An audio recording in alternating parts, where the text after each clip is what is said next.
नमस्कार,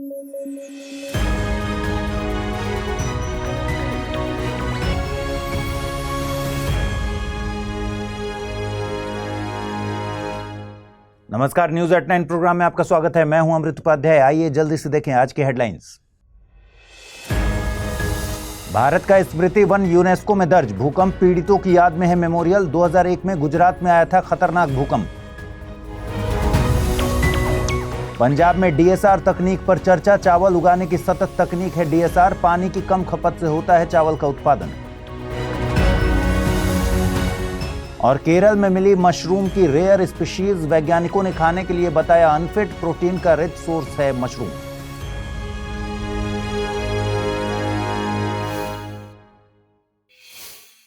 आइए शुरू करें। भारत में जब भी आपदाओं की बात होगी, गुजरात का भुज भूकंप शायद ही कोई भूलेगा। 26 जनवरी 2001 को आए इस भूकंप से गुजरात के 25 में से 21 जिले प्रभावित हुए थे। इनमें से सबसे ज्यादा प्रभावित क्षेत्रों में भुज, अहमदाबाद, राजकोट और जामनगर शामिल थे। एशियन डिजास्टर रिडक्शन सेंटर के मुताबिक रिक्टर स्केल पर इस भूकंप की तीव्रता 6.9 आंकी गई थी। आंकड़े बताते हैं कि गुजरात की तकरीबन 42% जनसंख्या इस भूकंप से प्रभावित हुई थी। भारत में आपदा को लेकर तैयारी की स्थिति की एक तस्वीर इस भूकंप से सामने आई थी। यहां तक कि भारत में आपदा से संबंधित कानून भी इस भूकंप के बाद बना। हम सब जानते हैं कि हमेशा अच्छी यादों को सहेज कर रखने की बात की जाती है, लेकिन कुछ ऐसी मेमोरीज होती हैं जिन्हें इसलिए सहेजा जाता है जिससे उन घटनाओं से सबक ले सकें। इसी के चलते 2022 में गुजरात के भुज में स्मृति वन अर्थक्वेक मेमोरियल का उद्घाटन किया गया था। ये मेमोरियल साल 2001 के गुजरात भूकंप में जान गंवाने वाले लोगों की याद में बनवाया गया है। आपके मन में सवाल उठ रहा होगा कि आज हम इस पर बात क्यों कर रहे हैं। दरअसल भुज स्थित इस स्मृति वन को यूनेस्को के world selection for the prix Versailles museums 2024 में शामिल किया गया है। इस म्यूजियम को इसके आर्किटेक्चर और डिजाइन के चलते इस लिस्ट में जगह दी गई है। इसके साथ दुनिया के 6 और सबसे खूबसूरत म्यूजियम्स को इस लिस्ट में जगह मिली है। यह भारत से ऐसा पहला म्यूजियम है जिसे उसके लोकल कल्चर और पर्यावरण संरक्षण के चलते अंतरराष्ट्रीय मान्यता दी गई है। यह लिस्ट हर साल दुनिया के कुछ एक्सेप्शनल आर्किटेक्चर वाले hotel, museum, station, airports, campuses की लिस्ट जारी करती है। भारत के भुज में स्थित यह स्मृति वन अपने डिजाइन में यूनिक भी है। इसके कुछ स्पेशल पॉइंट्स एक बार देख लेते हैं। यह म्यूजियम भुज की भुजियो पहाड़ी पर 470 एकड़ एरिया में फैला हुआ है। 5 लाख पेड़ों के साथ ये साइट दुनिया के सबसे बड़े मियावाकी फॉरेस्ट को फीचर करती है। भूकंप को समर्पित इस म्यूजियम में चेक डैम्स, भूकंप में मारे गए लोगों के नाम और होलोग्रामिक रिप्रेजेंटेशन समेत एक थिएटर भी मौजूद है जिसमें भूकंप जैसा ही अनुभव कराया जाता है। मैंने अभी बात की मियावाकी फॉरेस्ट की, तो समझ लेते हैं कि मियावाकी फॉरेस्ट से मतलब क्या है। यह शहरी क्षेत्रों में वन उगाने का एक तरीका है। इस मेथड को 1970 के दशक में डेवलप किया गया था और इसका नाम जापान के वनस्पति शास्त्री और प्रोफेसर अकीरा मियावाकी के नाम पर रखा गया है, जिन्होंने इसे विकसित किया था। इस पद्धति में हर वर्ग मीटर में, हर स्क्वायर मीटर में 2 से 4 अलग अलग प्रकार के देशी पेड़ लगाए जाते हैं। इसके जरिए जमीन के एक छोटे से हिस्से में घने वनों को उगाया जाता है। भूकंप का सरल शब्दों में अगर मतलब समझना हो तो इसे कहेंगे शेकिंग, अर्थात पृथ्वी का हिलना। यह एक प्राकृतिक घटना है जो कि पृथ्वी के भीतर ऊर्जा के रिलीज होने से होती है। ऊर्जा से तरंगें उत्पन्न होती हैं जो कि सभी दिशाओं में ट्रेवल करती हैं। जिस पॉइंट पर ऊर्जा उत्पन्न होती है उसे फोकस या फिर हाइपोसेंटर कहते हैं। वहीं पृथ्वी की सतह पर फोकस के ठीक ऊपर स्थित बिंदु को एपिसेंटर कहते हैं।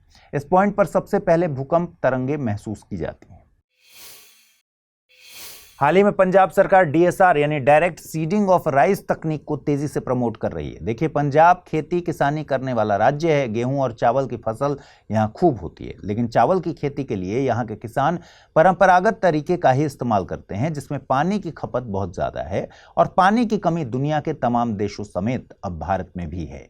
इसलिए सरकारें खेती के उन तरीकों पर काम कर रही हैं जिनमें कम पानी का उपयोग हो। डीएसआर चावल की खेती का ऐसा ही एक तरीका है।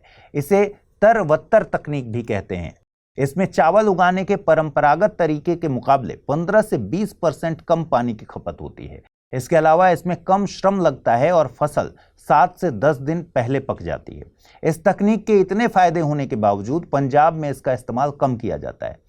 एक डेटा देखिए, पंजाब में चावल की खेती 79 लाख एकड़ हिस्से पर की जाती है, लेकिन पिछले साल केवल 1.73 लाख एकड़ हिस्से पर ही इस तरीके से खेती की गई।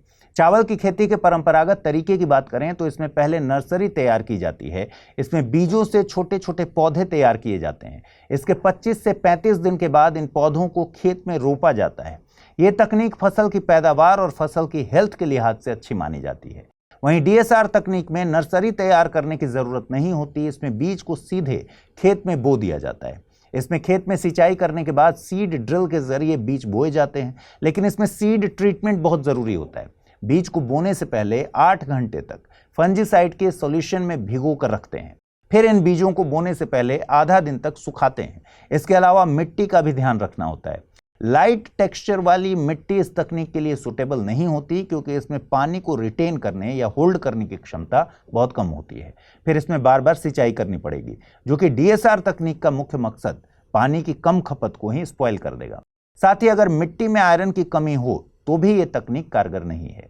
चावल खरीफ की फसल है, आपको पता है, और उत्पादन के मामले में दुनिया में भारत चीन के बाद दूसरे नंबर पर आता है। वहीं चावल उत्पादन के मामले में पश्चिम बंगाल पहले नंबर पर आता है।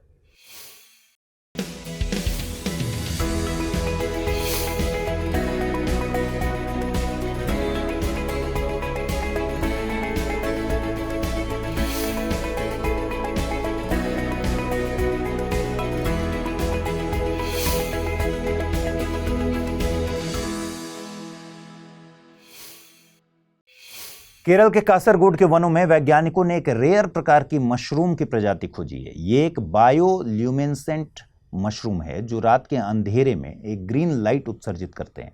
दरअसल ये मशरूम एक बायोकेमिकल प्रोसेस के जरिए अपनी खुद की लाइट उत्सर्जित करने में कैपेबल होते हैं। इस बायोकेमिकल प्रोसेस में ल्यूसिफरिन और ल्यूसिफरेज इन्वॉल्व होते हैं। ल्यूसिफरिन एक पिगमेंट है और ल्यूसिफरेज एक एंजाइम है। मशरूम का वैज्ञानिक नाम है फिलोबोलेटस मैनिपुलरी। बायोल्यूमिनेसेंस लिविंग ऑर्गेनिज्म के भीतर होने वाली एक रासायनिक प्रक्रिया है जिसमें लाइट का उत्सर्जन होता है। बायोल्यूमिनेसेंस को कोल्ड लाइट कहते हैं क्योंकि इसमें 20% से कम लाइट ही हीट प्रोड्यूस करती है। ज़्यादातर बायोल्यूमिनेसेंट ऑर्गेनिज्म मरीन स्पीशीज हैं। इनमें फिश हो गए, बैक्टीरिया हैं, जेलीज हैं, ये सब शामिल है। फायर फ्लीज और फंजाई जैसे बायोल्यूमिनेसेंट ऑर्गेनिज्म जमीन पर पाए जाते हैं। मशरूम फंजाई स्पीशीज से बिलोंग करती है। इस सर्वे में 50 के करीब मशरूम की खोज की गई है, लेकिन ये जो रेयर बायोल्यूमिनेसेंट स्पीशीज है ये सबसे खास है। हालांकि वैज्ञानिकों ने इस मशरूम को नॉट फिट फॉर कंजम्पशन बताया है। मतलब ये कि ये मशरूम खाने के लिए फिट नहीं है। आपको बता दें, मशरूम प्रोटीन का बहुत अच्छा सोर्स है। भारत का क्लाइमेट इसके उत्पादन के लिए सुटेबल है। वर्तमान में भारत में 3 तरह की मशरूम की प्रजातियां उगाई जाती हैं। इनमें बटन मशरूम, स्ट्रॉ मशरूम और ओएस्टर मशरूम शामिल है। भारत ने वैश्विक स्तर पर अपनी कामयाबी में एक और बेहतर काम किया है। दरअसल केंद्रीय मंत्री जितेंद्र सिंह ने जानकारी दी कि भारत दुनिया में 6ठा ऐसा देश बनने वाला है जिसके पास अपना खुद का डीप सी मिशन होगा। भारत के डीप सी मिशन का पहला स्टेज सितंबर 2024 में प्लान्ड है। देखिए, डीप सी ओशन मिशन को भारत के कैबिनेट ने पृथ्वी विज्ञान मंत्रालय के तहत मंजूरी दी है और इसका मकसद गहरे समुद्र में संसाधनों की खोज करना और समुद्री संसाधनों के उपयोग के लिए सतत तकनीक का विकास करना है। इस मिशन को केवल खनिज संसाधनों तक सीमित नहीं रखा जाएगा, बल्कि इसके जरिए समुद्री जैव विविधता यानी फ्लोरा और फौना की खोज की जाएगी और साथ ही मरीन बायोडायवर्सिटी के संरक्षण पर भी काम किया जाएगा। सरकार की तरफ से डीप सी मिशन के मेजर ऑब्जेक्टिव्स डिफाइंड हैं, तो हमें भी पता होना चाहिए। जैसे जलवायु परिवर्तन के चलते महासागरों में आ रहे बदलावों और उसकी चुनौतियों पर काम करना, अंडर वाटर व्हीकल्स और अंडर वाटर रोबोटिक्स तैयार करना। इसी के चलते national institute of ocean technology के द्वारा मत्स्ययान 6000 विकसित किया जा रहा है। इसके अलावा नवीकरणीय ऊर्जा को विकसित करने की तकनीक पर काम करना, साथ ही समुद्र के खारे पानी से पीने योग्य पानी तैयार करने पर भी काम किया जाएगा। इसके लिए ओटेक यानी ओशियन थर्मल एनर्जी कन्वर्जन पर काम किया जा रहा है। चलिए आज का टर्म ऑफ द डे देख लेते हैं। आज के टर्म ऑफ द डे में है बायो हैकिंग। मान लीजिए आप किसी मल्टीनेशनल कंपनी में 9 से 5 तक जॉब करते हैं, लेकिन ज्यादा वक्त लैपटॉप के साथ बिताने के चलते आपका वजन बढ़ गया है और इसे बढ़े वजन ने आपकी प्रोडक्टिविटी को कम कर दिया है। फिर आप क्या करेंगे? आपने एक्सपर्ट से सलाह ली और अब आप एक्सरसाइज करते हैं, खाना वक्त पर खाते हैं, सोते वक्त मोबाइल को दूर रखते हैं, एक्सपर्ट की सलाह पर इंटरमिटेंट फास्टिंग या ऐसे ही किसी डाइट प्लान को फॉलो करते हैं। योगा आपकी लाइफस्टाइल का हिस्सा है। कुल मिलाकर आप बन गए हैं बायो हैकर और आपने अपनी बॉडी की बायो हैकिंग कर ली है। बायो हैकिंग शरीर के साथ किया जाने वाला एक ऐसा एक्सपेरिमेंट है जिसमें हम बेहतर जिंदगी जीने के लिए अपनी लाइफस्टाइल में बदलाव करते हैं। बायो हैकिंग के जरिए आप जल्दी वजन घटा सकते हैं और अपने शरीर और दिमाग को तेज कर सकते हैं। इसके जरिए एक्सपर्ट्स लोगों की सेहत की क्वालिटी सुधारने के लिए उनकी फिजियोलॉजी, एक्सरसाइज, पोषण और लाइफस्टाइल को बदलते हैं। वक्त है रैपिड न्यूज का। देखते हैं रैपिड न्यूज में क्या है खास।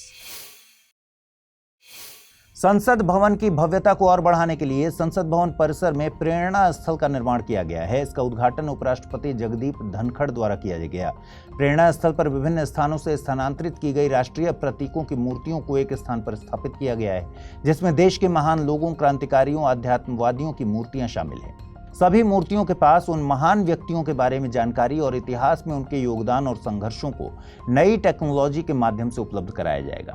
हालांकि करंट गवर्नमेंट के इस निर्णय का विरोध भी हो रहा है, जिसमें कांग्रेस ने महात्मा गांधी और BR अम्बेडकर की मूर्तियों को हटाने की एक तरफा कार्रवाई का आरोप लगाया है।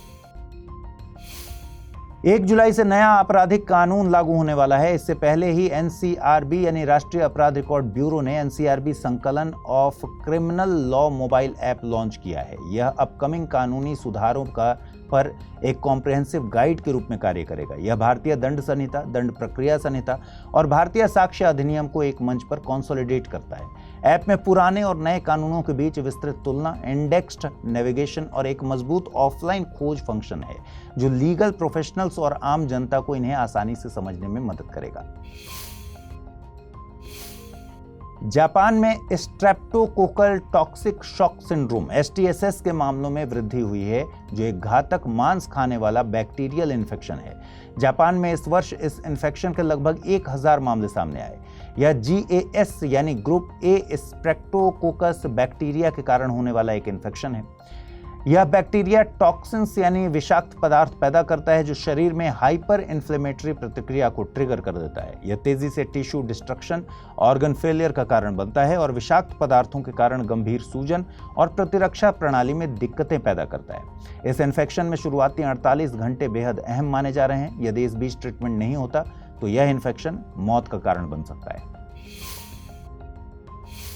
चीन ने नए तटरक्षक नियम पेश किए। यह नियम विवादित जल क्षेत्र में अवैध प्रवेश के संदेह में विदेशी नागरिकों को 60 दिनों तक हिरासत में रखने की अनुमति देते हैं। ये नए नियम 2021 के तटरक्षक कानून का विस्तार करते हैं, जो राष्ट्रीय सुरक्षा या सार्वजनिक व्यवस्था के लिए खतरों का हवाला देते हुए शुरू किए गए थे। यह नियम 30 दिनों और जटिल मामलों में 60 दिनों तक हिरासत की अनुमति देते हैं। इसके अलावा 2021 का यह कानून तटरक्षकों को अवैध रूप से प्रवेश को रोकने के लिए हथियारों का उपयोग करने की भी अनुमति देता है। 9 डैश लाइन के तहत बीजिंग संसाधन समृद्ध दक्षिण चीन सागर के लगभग 90% हिस्से पर अपना दावा करता है। इसके माध्यम से हर साल खरबों डॉलर का व्यापार होता है, जबकि Taiwan, Vietnam, Malaysia, Brunei, Indonesia और फिलीपींस भी इस क्षेत्र पर अपने दावे करते हैं। आइए जल्दी से देखें आज के बुलेटिन पर आधारित क्या प्रश्न बन सकते हैं। पहला सवाल है, मियावाकी तकनीक किस क्षेत्र से संबंधित है? वनों को उगाने का एक तरीका, कचरे से ऊर्जा उत्पादन की एक तकनीक, गहरे समुद्र में खनिजों की खोज के लिए काम करने वाली तकनीक, समुद्री खारे पानी से पीने योग्य जल तैयार करने की एक तकनीक। अगला प्रश्न है, हाल ही में प्रेरणा स्थल का उद्घाटन निम्नलिखित में से किस शहर में किया गया है? नई दिल्ली, मुंबई, बेंगलुरु या फिर अमरावती? आइए देखें पिछले बुलेटिन में मैंने आपसे क्या सवाल पूछे थे, उनके सही जवाब क्या है। पहला सवाल था, संत थिरुमंगई अलवार से संबंधित निम्नलिखित कथनों पर विचार कीजिए। वे दक्षिण भारत के 12 नयनार संतों में से अंतिम संत हैं। उन्हें वैष्णव परंपरा से जुड़े होने के लिए जाना जाता है। उपर्युक्त कथनों के आधार पर सही विकल्प का चयन करना था। कथन 1 सही है, कथन 2 सही है, दोनों सही है या फिर कोई भी सही नहीं है। तो सही जवाब है विकल्प सी, यानी दोनों कथन सही है। अगला प्रश्न था, green house gas nitrous oxide यानी N2O से संबंधित गलत कथन है या है?